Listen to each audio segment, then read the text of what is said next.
Hello and welcome to PMP question of the day. Let's read our today's question. The company has zero tolerance for loss of its revenue base and reputational loss.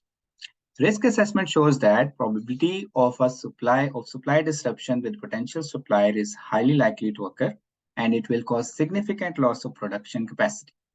What response project manager should propose?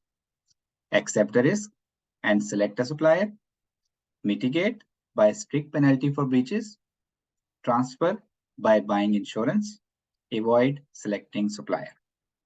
So the question says that organization has zero tolerance for any risk that will hit its revenue base and reputation. Secondly, project manager has done some assessment and found that probability of supply disruption with potential supplier is highly likely to occur, and it will cause significant loss of production capacity. So what shall our response should be? Shall we accept this risk and select a supplier? Obviously not. If we select this supplier, there is high chance that the supplier will delay the supply of material and equipment. And if it occurred, we will suffer the losses, and organization is not willing to accept the losses. So we will move on to the second option. Mitigate by strict penalty for breaches.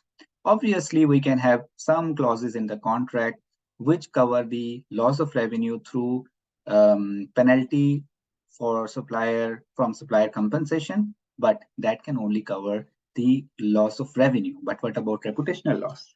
That cannot be recovered. So option B is not an answer. Option C, transfer by buying insurance. Insurance companies does cover the revenue losses, financial losses to some extent. Again, they do not cover the reputational loss. So that's the key here. So option C is not an answer. Avoid selecting the supplier. So this supplier is a risky supplier.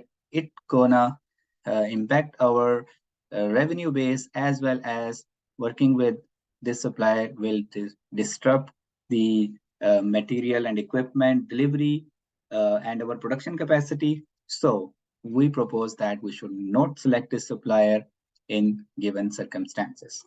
All right, I hope you have liked today's question. I will bring you another interesting question tomorrow. Until that time, take care of yourself.